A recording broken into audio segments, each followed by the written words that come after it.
Hello बच्चों, मैं Ramninder Prasad, biology faculty, Motion, Muzaffarpur.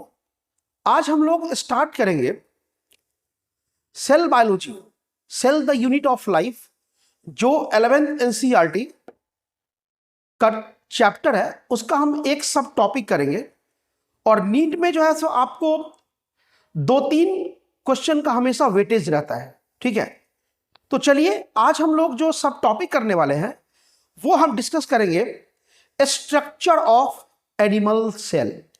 Structure of animal cell.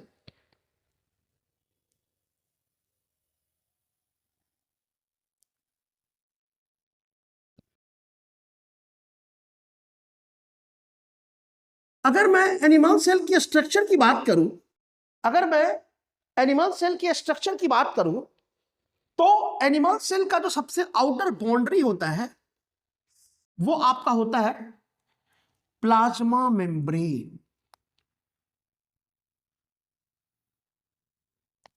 सबसे आउटर बाउंड्री जो है, ठीक है, इसको हम लोग बोलते हैं प्लाज्मा मेम्ब्रेन या सेल मेम्ब्रेन। सेल मेम्ब्रेन या प्लाज्मा मेम्ब्रेन। बायो मेम्ब्रेन के नाम से भी हम जानते हैं, जो ट्रेंड में अब यूज नहीं होता ये शब्द, बायोलेमा भी बोलते हैं हम लोग। ठीक है, आउटर बाउंड्री जो है प्लाज्मा मेम्ब्रेन। आपको यहां पे न्यूक्लियस मिलेगा, एक न्यूक्लियस मिलेगा सेंटर में, और ये न्यूक्लियस जो होता है आपका, ये डबल मेम्ब्रेन होता है। Double membrane. डबल मेम्ब्रेन कैसे, मैं बात करूंगा। ये न्यूक्लियस है जो डिसकंटिन्यूअस है। आपको दिख रहा होगा कि मैं हर एक सर्टेन इंटरवल के बाद रब कर रहा हूं। ठीक है, ये न्यूक्लियस का outer membrane, outer nuclear membrane, outer nuclear membrane, N for nuclear, M for membrane. ये अंदर वाला जो है इसको बोलता है inner nuclear membrane. Inner nuclear membrane, inner nuclear membrane. और जो स्पेस मिलता है आउटर और इनर के बीच का, इसको हम लोग बोलते हैं nuclear space. Space between outer and inner nuclear membrane is known as nuclear space. ठीक है, आउटर न्यूक्लियर मेम्ब्रेन पे आपको इस तरह से ग्रैनुअल्स के फॉर्म में, दाना के फॉर्म में राइबोसोम्स मिलता है। राइबोसोम्स मिलता है आउटर न्यूक्लियर मेम्ब्रेन पर, आउटर न्यूक्लियर मेम्ब्रेन पर। ठीक है, जो न्यूक्लियर मेम्ब्रेन हमारा डिसकंटिन्यूअस है, देखिए यहां पर आया, यहां डिसकंटिन्यूअस, फिर यहां से, मतलब न्यूक्लियर मेम्ब्रेन आपका कंटिन्यू नहीं है, डिसकंटिन्यू है। ये जो डिसकंटिन्यूटी आ रहा है बिकॉज ऑफ ये पोर जो क्रिएट हो रहा है, ये पोर, इसको बोलते हैं न्यूक्लियर पोर। क्या बोलते हैं बेटा? Nuclear pore, nuclear pore. ठीक है, जो आपका ये प्लाज्मा मेम्ब्रेन के बाद मैक्सिमम स्पेस जो ऑक्युपाई कर रहा है, ये जो मैं डॉटेड लाइन से बना रहा हूं, डॉटेड स्पॉट डाल रहा हूं, इसको हम लोग बोलते हैं साइटोप्लाज्म।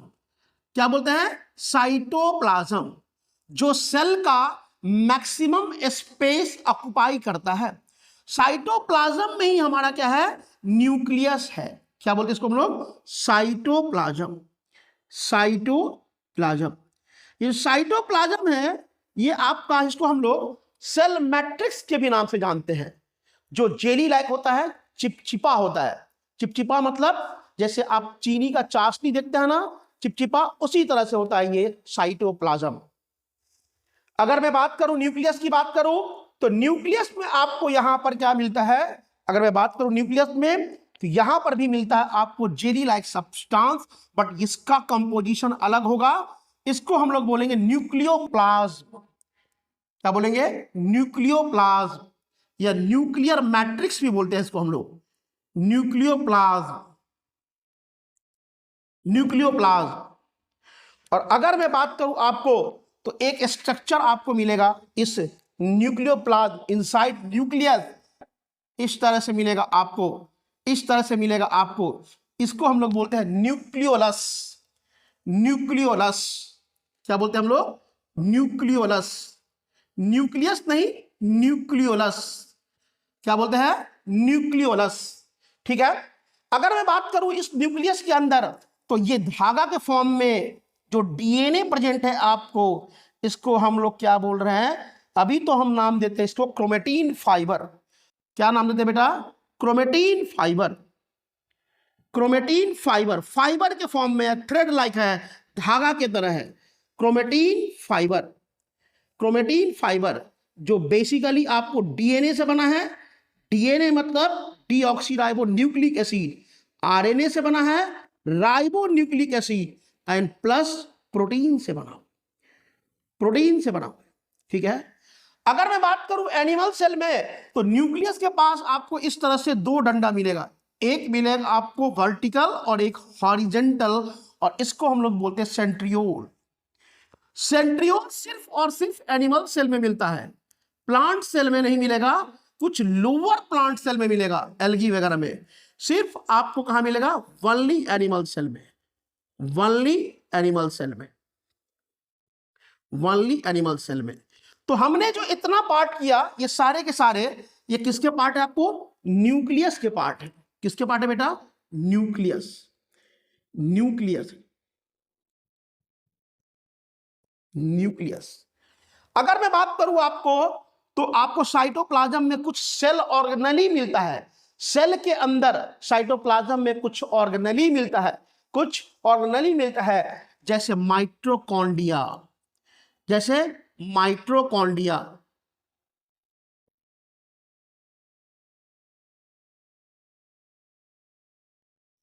जैसे माइटोकॉन्ड्रिया।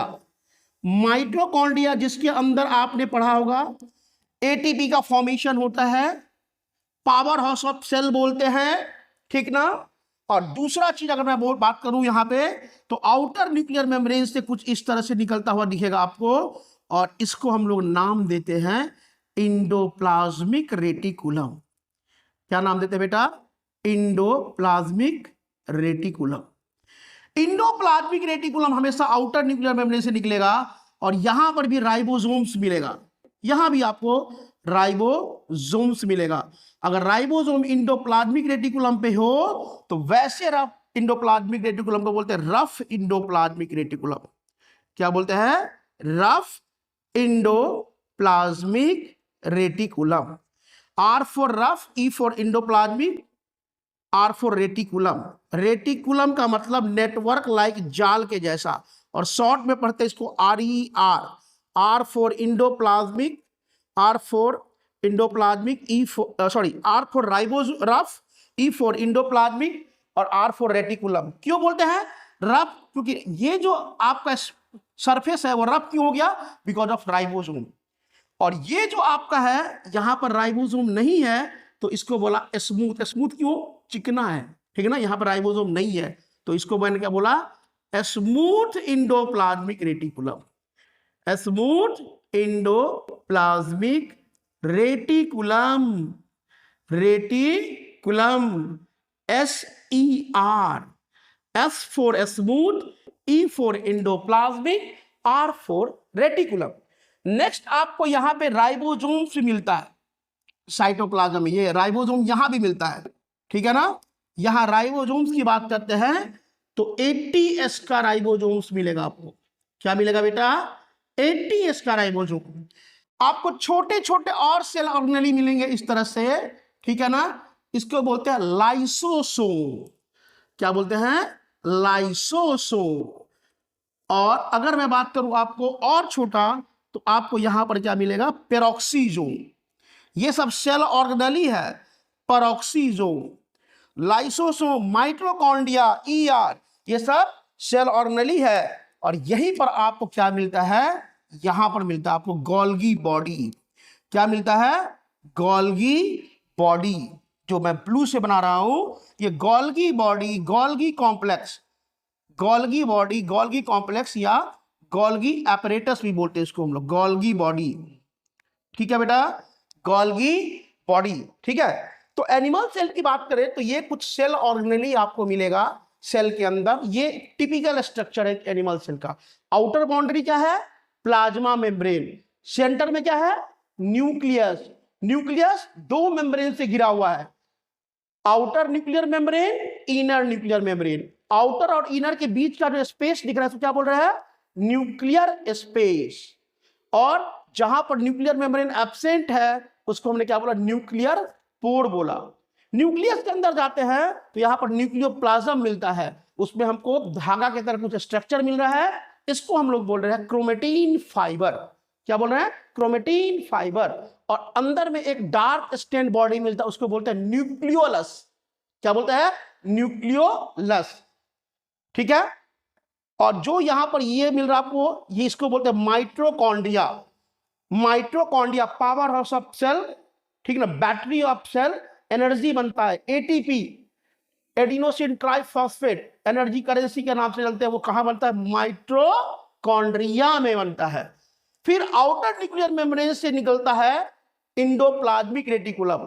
अगर सरफेस पे राइबोसोम हो तो रफ इंडोप्लाज्मिक रेटिकुलम, और सरफेस पे राइबोसोम एब्सेंट हो तो स्मूथ इंडोप्लाज्मिक रेटिकुलम। और यहां पर इंडोप्लाज्मिक रेटिकुलम के नजदीक क्या मिलता है? Golgi body.